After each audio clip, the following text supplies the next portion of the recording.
much I push the pedal. And then these grinders or polishers, they're variable speed as well. And see, I've got light coming in from every angle.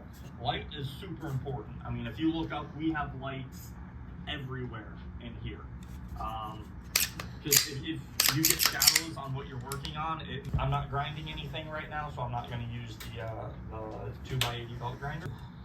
You really want to be able to see that extractor piece pushing against here. So you have, and an easy way to test that is if you take this, your tool, and you kind of, oh, look at that, see what happened? Interesting, huh?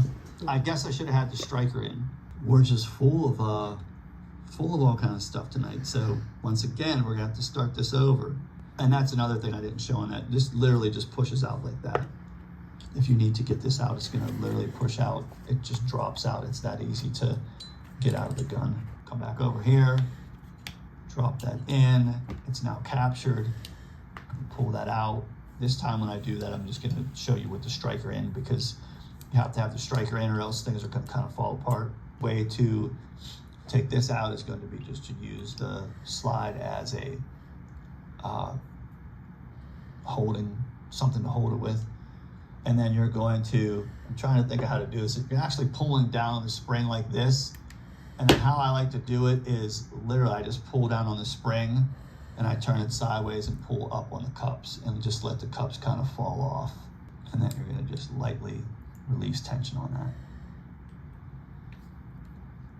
Set that over there. There's always like a little slit right there. That's where they're being captured together by the spring right here. What you do not want to happen is you do not want the end coil of this spring, if you can pick that up. All right, that's perfect right there. That's what can happen. You got a good shot of that? Can you give it like a rotation so you see the difference as well? That's the main thing you're looking for. It's only gonna be one side. That end coil is resting on a solid piece of that collar. With this trigger, I can feel it has a little bit of over travel. That's what the Glocks are known for. After the trigger breaks, it keeps moving backwards and you'll have what's called the Glock jump. They'll call it like that. It just wants to jump. You know, you can, just by, you know, proper grip and all that, you can overcome that, which is fine. It's not the jump that's the big deal. Some people think it's a big deal. The big deal is when you go to reset the gun, you're gonna have to be moving a lot further forward if you have the jump. So, have to hold it down there.